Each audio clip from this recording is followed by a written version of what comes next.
할까요? 할렐루야. 여러분을 축복합니다. 아멘. 오늘 느헤미야 12장 27절부터 30절까지 말씀으로 구별된 레위 사람을 찾자, 구별된 레위 사람을 찾자, 이런 제목으로 말씀의 은혜를 나누고자 합니다. 느헤미야 1장 3절은 처참한 상황에 부닥친 예루살렘의 상황을 가감없이 보여주죠. 우리 말씀 같이 읽습니다. 그들이 내게 이르되 사로잡힘을 면하고 남아있는 자들이 그 지방 거기에서 큰 환난을 당하고 능력을 받으며 예루살렘 성은 허물어지고 성문들은 불탔다 하는지라. 아멘. 지금 이스라엘 백성들에게 무슨 소망이 있겠습니까? 바벨론 포로로 잡혀감을 면하고 남아있는 백성들은 큰 환난을 겪고 능력을 받았습니다. 예루살렘 성은 허물어지고 성문들은 불탔습니다. 이런 조국의 현실에 대해서 들은 느헤미야는 지체하지 않고 하나님 앞에 회개합니다. 저는 이 느헤미야서를 이렇게 읽으면서 제가 참 도전받는 것 가운데 하나가 뭐냐면, 이 느헤미야는 불평과 원망을 하지 않아요. 잘 되면 누구 탓? 내 탓. 안 되면 조상 탓. 우리 예수 믿는 사람은 하나님 탓. 탓을 하지 않아요. 여러분 아셨습니까? 왜냐하면 이 모든 일이 하나님 앞에 범죄하여 일어난 일임을 느헤미야는 알았기 때문이에요. 자, 말씀 같이 읽습니다. 이제 이 종이 밤낮 주님 앞에서 주님의 종 이스라엘 자손을 위하여 드리는 이 기도에 귀를 기울이시고 살펴주십시오.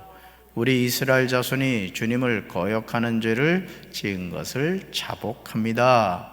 저와 저의 지방까지도 죄를 지었습니다. 우리가 주님께 매우 큰 잘못을 저질렀습니다. 주님의 종 모세를 시키시어 우리에게 내리신 계명과 율례와 규례를 우리가 지키지 않았습니다. 아멘. 사랑하는 성도 여러분, 지금 인생의 여정에서 말할 수 없는 많은 고생을 하고 계십니까? 목사님, 요즘 저 너무 힘들어요. 그런 분들 계세요? 누군가에게 멸시당하고 계십니까?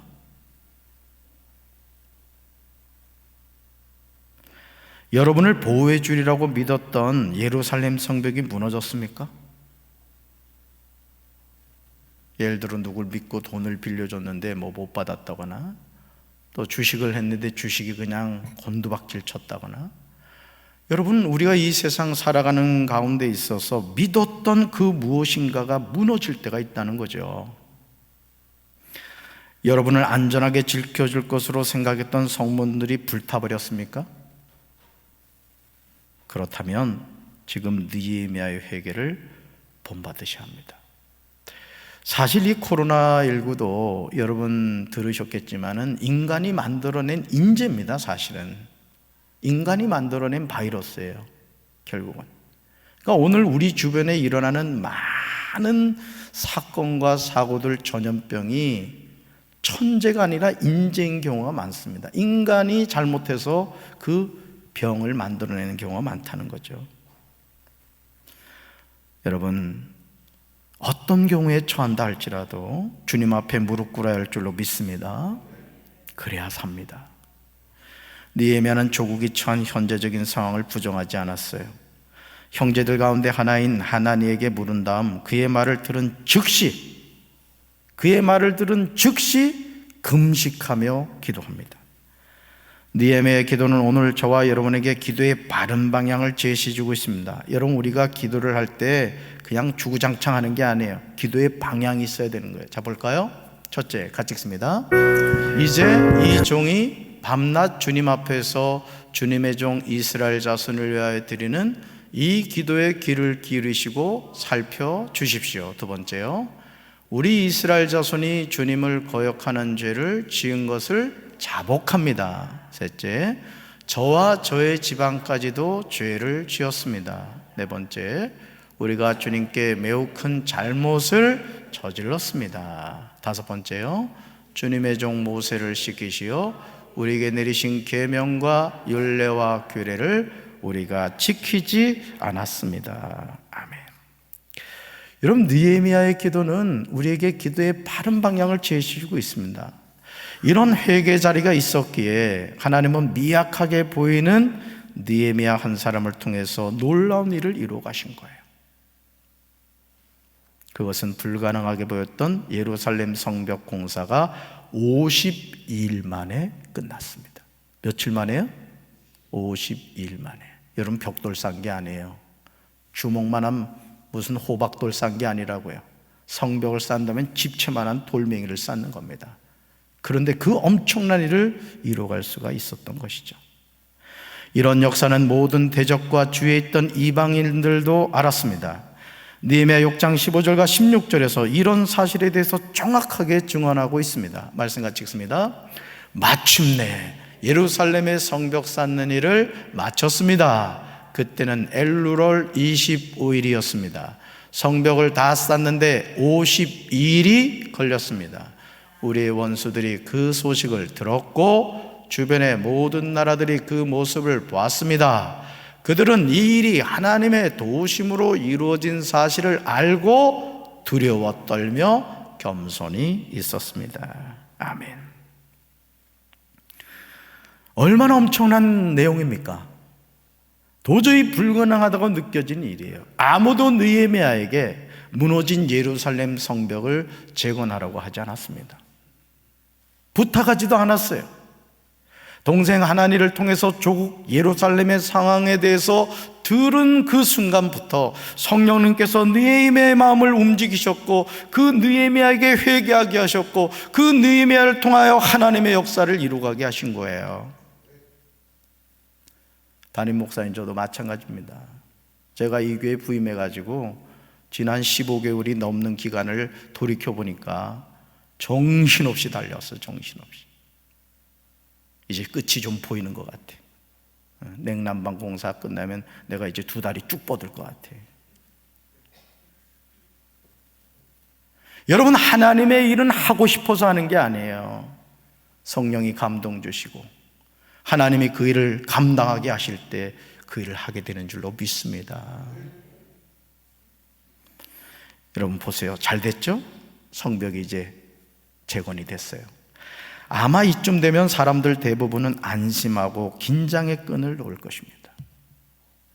하지만 느헤미야는 그렇게 하지 않았어요. 느헤미야 7장 1절과 2절에서 지도자들을 세웁니다. 저는 우리 교회 담임 목사로서 이런 느헤미야의 지도력을 배우기를 간절히 기도합니다. 담임 목사가 영적 지도력이 있어야 돼요. 우리 전도사님들도 마찬가지고 우리 장로님들도 마찬가지예요. 각 부서 부서장들은 하나님으로부터 있는 영권을 받아서 영적 지도력을 가지고 교회를 바로 이끌어가야 될 줄로 믿습니다. 느헤미야 7장 1절과 2절 같이 읽습니다.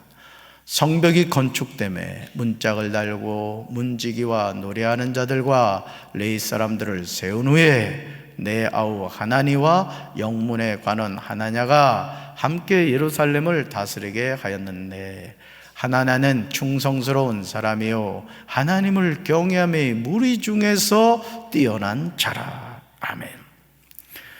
느헤미야가 세운 지도자들은 몇 분야로 구분이 되는 것을 보게 됩니다. 세 분야의 첫째 뭐죠?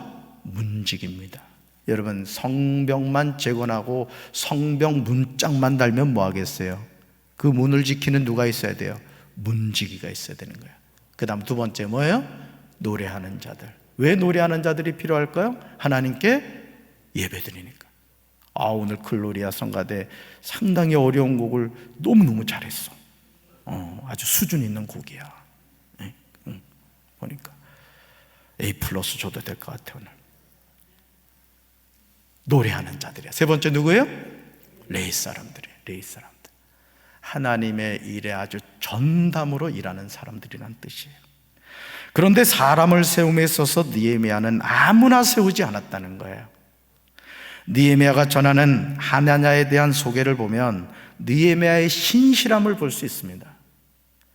여러분, 지도자가 어떤 사람인가를 보려면 그 사람이 어떤 사람을 세우는가를 보면 알 수 있는 거예요. 이번에 이제 대통령이 새로 세워졌습니다마는 그 대통령이 국정을 어떻게 운영하느냐를 어디서 보면 아느냐, 어떤 사람을 장관으로 세우고 어떤 사람을 지도자로 세우느냐를 보면 이 새로운 대통령이 앞으로 우리나라를 어떻게 이끌까를 우리가 미리 볼 수 있다는 거죠. 어떤 사람을 세우느냐에 따라서 한 나라가 흥망성쇠를 해요. 저는 우리 교회 영적 지도자들이 정말 바로 세워지게 되기를 주님의 이름으로 축원합니다. 느헤미야가 중요하게 보았던 지도자로서의 중요한 덕목은 두 가지였어요. 두 가지. 첫째, 같이 읽습니다. 충성스러운 사람입니다. 그러니까 영적 지도자는 어떤 사람이어야 된다? 충성스러운 사람이에요. 뭘 하나를 시키면 딱 부러지게 해야 돼요. 딱 부러지게. 두 번째는요, 같이 읽습니다. 하나님을 경외함이 무리 중에서 뛰어난 사람이. 그냥 둘째가라면 뭐 할 정도로 뜨겁게 기도하고 하나님의 말씀에 붙잡히고 성령에 그냥 이글거리는 사람이 되어야 된다고요. 아멘. 우리 사랑하는 성도들이 그런 지도자들 되길 주님의 이름으로 축원합니다. 첫 번째 항목이 자기 일에 대한 부분이라면 두 번째 항목은 영적인 부분에 대한 것입니다. 느헤미야는 균형 잡힌 지도자를 세운 거예요. 충성스러움은 대인관계에 대한 것이라면 경외하면 대신관계에 대한 거예요. 여러분, 신앙생활을 잘한다는 것은 뭐냐? 하나님과 나의 관계, 또 나와 이웃과의 관계가 잘 돼야 돼요. 이게 바로 십자가 신앙이에요. 항상 성경은 우리에게 십자가 신앙을 전하고 있습니다. 이런 지도자를 느헤미야는 세운 거예요. 저는 느헤미야서를 강의하며 느헤미야서 8장에서 감동을 받았습니다. 불가능하게 보였던 예루살렘 성벽 공사를 52일 만에 마친 일도 대단한 것이지만 더욱 감동적인 것은 이스라엘 백성들에게 말씀의 회복이 일어난 거예요. 이것이 참된 회복입니다.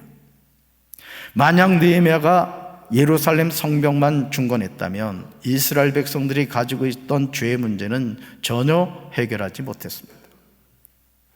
사실 예루살렘 성벽 재건보다 더 중요한 것은 이스라엘의 영적인 회복이었어요. 저는 우리 교회도 마찬가지라고 생각해요. 오늘 김미화 집사님이 아주 뜨끔한 기도를 했다고. 뭔 기도를 했어요? 교회 안에 알곡과 가라지가 있다고. 담임 목사를 잘 만나니까 기도도 은혜로 와 그냥. 여러분, 교회 다닌다고 다 천국 가는 게 아니에요. 제가 오늘 새벽에도 말씀드렸죠?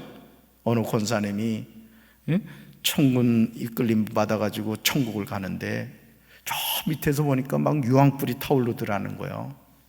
그래가지고 이게 뭔 일인가 해가지고 봤더니 말이죠, 얼마 전에 돌아가신 권사님이 보이고 집사님이 보이고 목사님이 보이더래. 목사님이.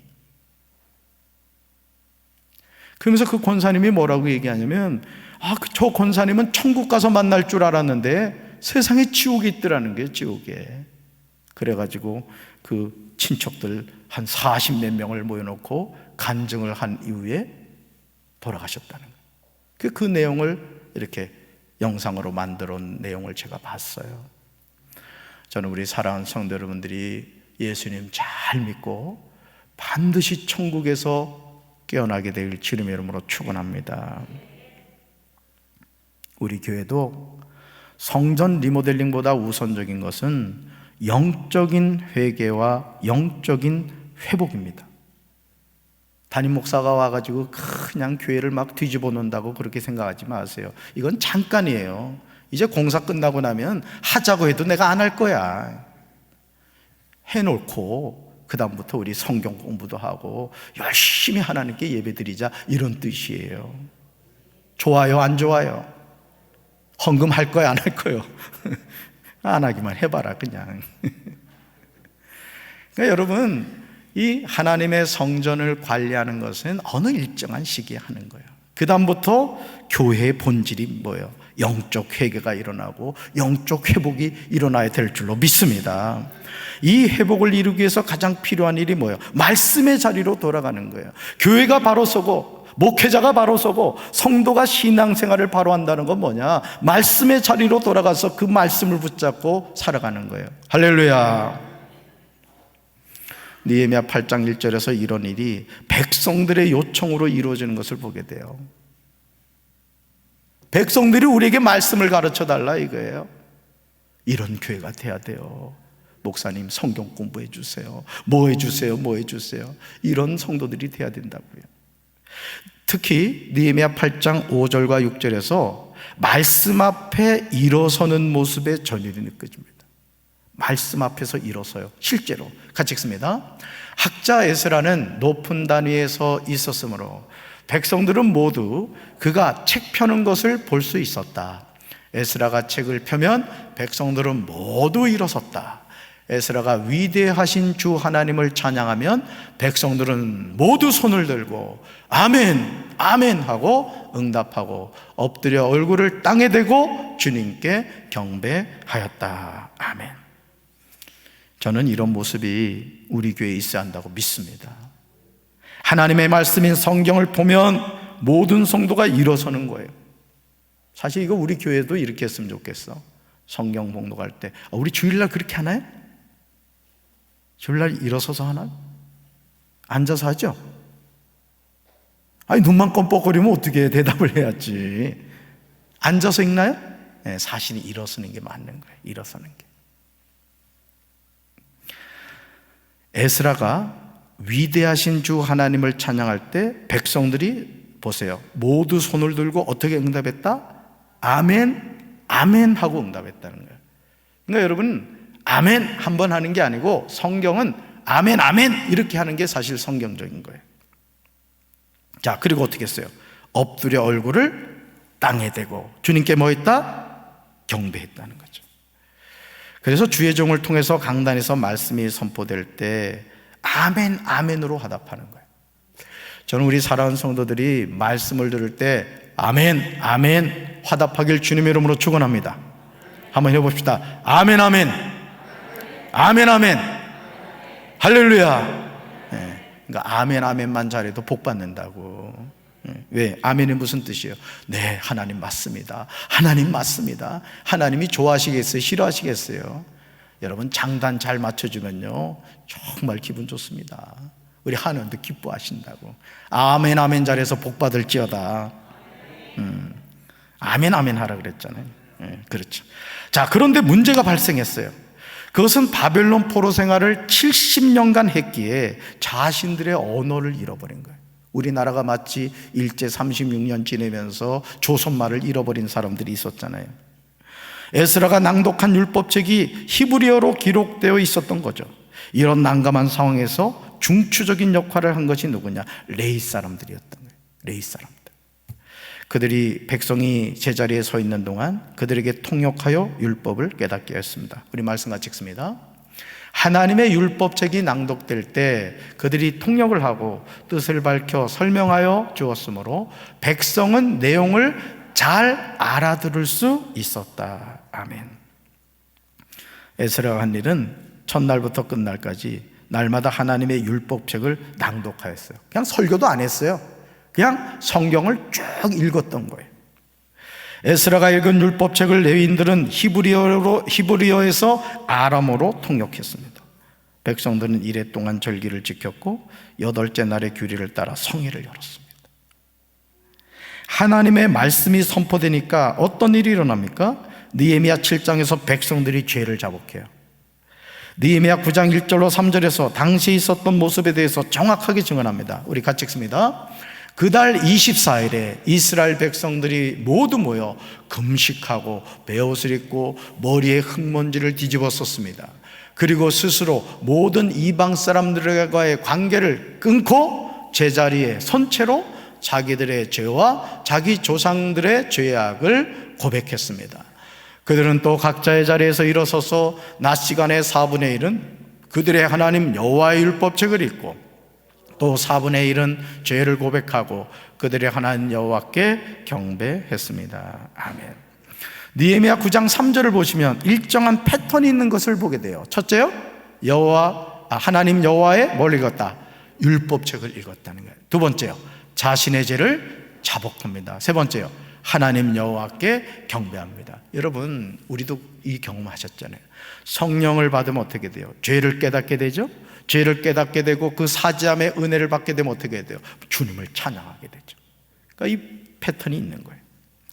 우리가 왜 성경을 읽어야 하는지 느헤미야 9장 3절은 간단 명료하게 제시하고 있습니다. 그렇습니다. 따라합시다. 우리가 성경을 읽으면 우리는 자신의 죄를 깨닫게 됩니다.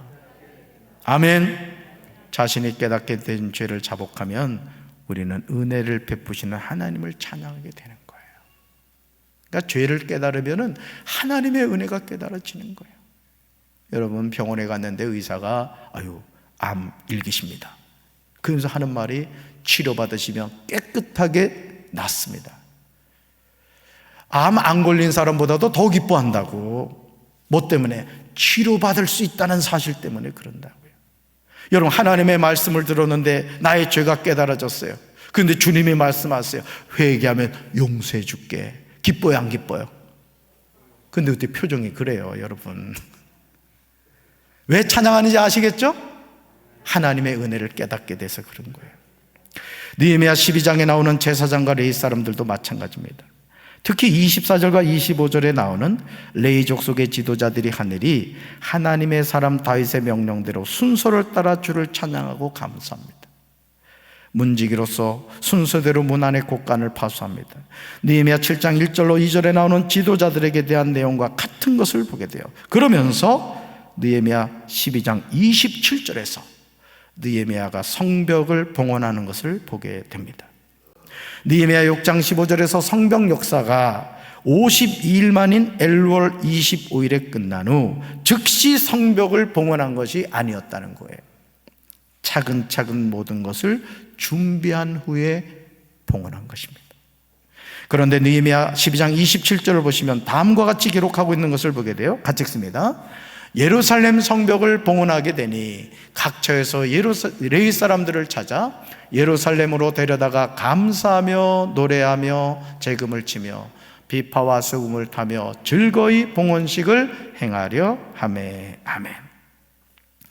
느헤미야가 예루살렘의 성벽 공사가 완공된 후 얼마 지나지 않아서 성벽 봉헌식을 권합니다.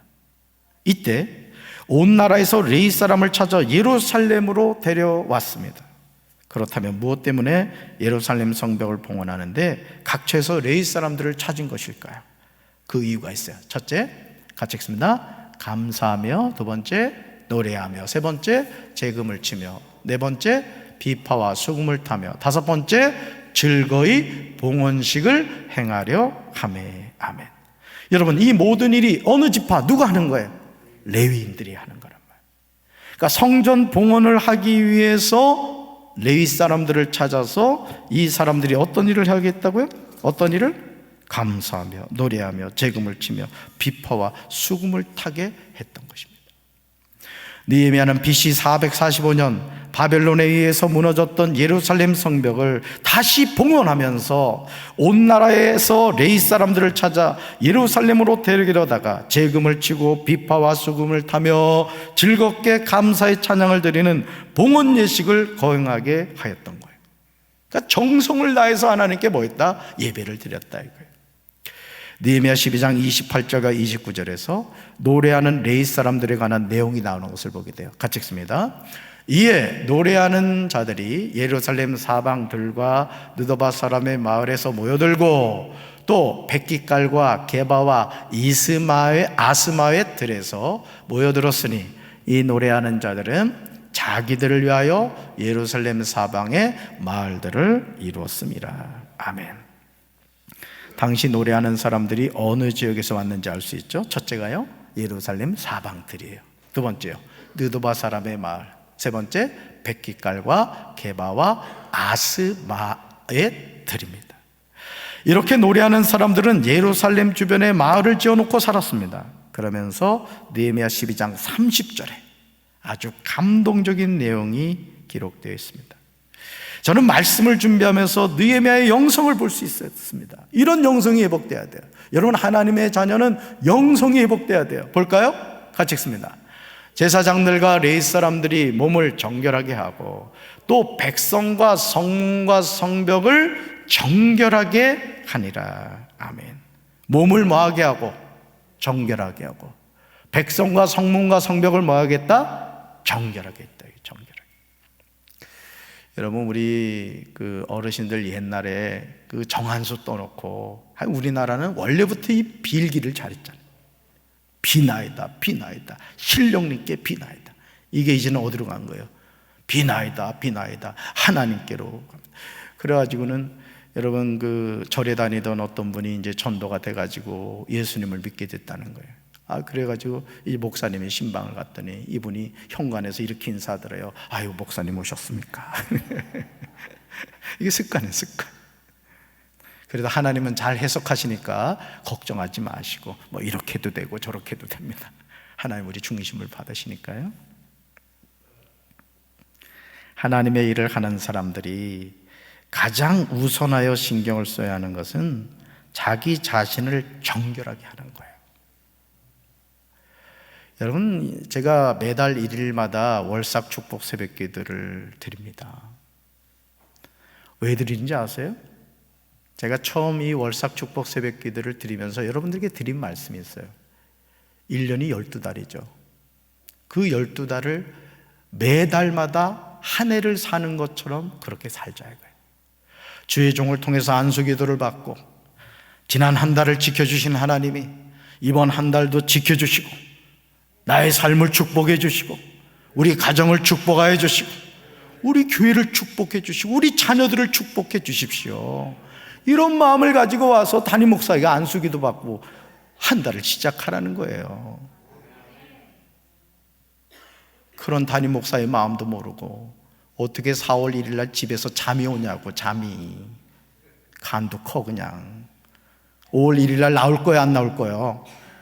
어디 손가락 내밀어 봐. 얼른 내밀어 봐, 빨리. 자, 손가락 내밀어. 손가락 없는 사람 있나? 자, 약속. 자, 도장도 찍고. 자, 복사. 쫙. 오늘 누가 왔는지 제가 CCTV 다 녹화가 돼요. 자, 보세요. 하나님의 일을 하는 사람들이 가장 우선하여 신경을 써야 하는 게 뭐냐? 자기 자신을 정결하게 해야 되는 거예요. 그래서 제가 아침마다 2대8 머리를 하고 있는 이유가 다른 게 아니에요. 하나님 앞에 정결한 모습으로 예배드리려고 하는 거예요. 예배드리려고. 하나님의 일을 하며 우리 자신이 회칠한 무덤이 되어서는 안 된다고요. 알곡이 돼야지 가라지가 되면 안 된다고요. 아멘. 매일 매순간 우리는 예수님의 보혈로 정결하게 씻음을 받아야 될 줄로 믿습니다. 그래서 여러분 스스로가 선포하세요. 주님, 이 시간 예수님의 보혈로 저의 몸을 머리부터 발끝까지 씻어주옵소서. 기도하시라고요. 여러분 가정에서도 여러분이 믿음으로 오른손을 들고, 여러분이 사는 그 아파트면 아파트, 단독주택이면 단독주택, 자녀들 방에 가서 손을 흔들면서 주여 이 시간 예수님의 보혈로 선포하오니 이 방을 성령으로 새롭게 하여 주십시오. 선포하며 기도하시기 바라요. 여러분에게 그런 권능이 있다고요. 왜? 여러분 안에 누가 계세요? 성령님이 계시다고요. 아멘. 자녀들하고 전화하면서도 농담 따먹기나 하지 말고 영적 권위를 가지고 기도도 해주고 교회 잘 다니고 있느냐고 확인도 하고 그러셔야지. 그러므로 사도 바울은 고린도전서 6장 19절로 20절에서 다음과 같이 강조합니다. 같이 읽습니다. 여러분의 몸은 여러분 안에 계신 성령의 전이라는 것을 알지 못합니까? 여러분은 성령을 하나님으로부터 받아서 모시고 있습니다. 여러분은 여러분 자신의 것이 아닙니다. 여러분은 하나님께서 값을 치르고 사들인 사람입니다. 그러므로 여러분의 몸으로 하나님을 영화롭게 하십시오. 아멘. 제사장들과 레위 사람들은 먼저 자신의 몸에 물을 뿌려 몸을 정결하게 하였습니다. 그런 다음에 백성과 성벽과 성문에도 물을 뿌려 정결하게 하였던 거예요. 이거 나오잖아요. 그죠? 백성과 성벽과 성문에도 물을 뿌려 정결하게 했다고요. 그러니까 여러분 가정도 무시로 예수님의 보혈로 정결하게 쓰시기 바랍니다. 현관문에 손을 얹고 주여 한 달 동안 우리 가정을 예수님의 보혈로 지켜 주시옵소서. 믿음으로 선포하면 그대로 이루어지는 줄로 믿습니다. 저는 우리 교회 담임 목사로서 저 자신부터 예수 그리스도의 보혈로 정결하게 씻기를 기도합니다. 목사가 영적으로 깨끗해야지, 영적으로 더럽혀지면 여러분 어떻게 하나님의 생명의 말씀을 전하겠어요? 여러분이 특별히 주의 종들을 위해 기도해 주시기 바랍니다. 우리 담임 목사님 딴 곳 바라보지 않게 하시고 오직 예수님만 바라보게 하시고 우리만 사랑하게 하옵소서. 아멘. 자꾸 이웃 바라보면 안 되잖아. 우리 식구만 바라봐야지. 그런 다음에 느헤미야 12장 27절에 나오는 각처에서 레위 사람들을 찾아 합니다. 여기서 말하는 레위 사람들은 주님의 몸된 교회에서 주님이 맡겨주신 사명을 감당하는 사람들을 의미합니다. 하나님이 주신 소중한 사명을 맡은 직분자들을 말하는 거예요. 그러니까 직분자들은요 항상 예수님의 보혈로 정결한 삶을 살아야 돼요. 아멘. 저와 여러분 안에 보혜사 성령님이 거하심을 믿으시길 바랍니다. 우리는 모두 성령님이 계시는 성령님을 알아야 돼요. 우리가 예수 그리스도 이름으로 구원을 받았다면 이제 우리는 성령님을 하나님으로부터 받아서 모시고 살고 있는 줄로 믿습니다. 그러므로 이제 우리가 이 세상에 존재하는 이유가 자신에게 있지 않아요. 우리는 하나님의 갈보리 십자가에서 아들이신 예수 그리스도의 생명을 죗값으로 주시고 사들인 사람이라고요. 그러므로 이제 저와 여러분은 몸으로 하나님께 영광을 올려야 될 줄로 믿습니다. 한번 같이 읽어볼까요? 우리 교회가 참된 교회가 되기 위해서 이제 우리는 성별된 레위 사람들을 찾아야 합니다. 아멘. 이 레위 사람이 누구라고요? 바로 저와 여러분인 줄로 믿습니다. 따라합시다. 주님, 제가 성별된 레위 사람입니다. 아멘. 저와 여러분이 몸을 정결하게 하고 주님의 일에 헌신하는 레위 사람들이 되어야 돼요. 그런 후에 백성과 성문과 성벽을 정결하게 해야 돼요. 정결하게. 지금 그러고 있는 거예요. 담임 목사가 와서 담임 목사가 와서 성전을 가꾸는 일이 바로 여기 있는 겁니다. 여러분, 정결해야지. 교회가 거미가 와서 집 짓고 먼지가 뽀얗고 이러면 안 되는 거예요. 여러분, 항상 나는 우리 성도님들이 가방에 걸레를 하나씩 갖고 다니면 좋겠어. 볼 때마다 이렇게 닦고 말이죠. 피곤해 죽겠어요? 어차피 죽어요. 걱정하지 말어. 그런 마음을 가지라는 거죠. 하나님의 교회가 새로워지는 것은 언제든지 나 한 사람부터 시작되는 거예요. 나 한 사람부터. 나 한 사람부터 예수 그리스도의 보혈로 정결하게 씻김받고 나 한 사람부터 예수 그리스도의 보혈로 새로워지고 거듭나면 우리 교회는 성령이 거하시는 거룩한 전이 될 줄로 믿습니다. 오늘도 우리 사랑하는 성도들의 삶에 이런 하나님의 크신 은혜가 함께 하시기를 주님의 이름으로 축원합니다. 가슴에 손 얹겠습니다. 하나님 아버지, 제가 바로 하나님의 택함 받은 거룩한 레위인입니다. 우리 자신이 예수님의 보혈로 정결하게 씻김받게 도와주시고 우리가 주님이 맡겨주신 사명을 믿음으로 잘 감당할 수 있도록 주여 도와주시옵소서. 우리 교회가 잘 가꾸어지게 하시고 이 성전을 통하여 구원받는 우리가 날마다 더해지게 하여 주시옵소서. 이제는 우리 주 예수 그리스도의 크신 은혜와 하나님 아버지의 한없는 사랑과 성령님의 교통하심이 거룩한 레위인이 되어 하나님의 성전을 아름답게 가꾸어가기 원하는 사랑하는 주의 백성들 위해 이제부터 영원토록 함께 하시기를 간절히 축원하옵나이다. 아멘.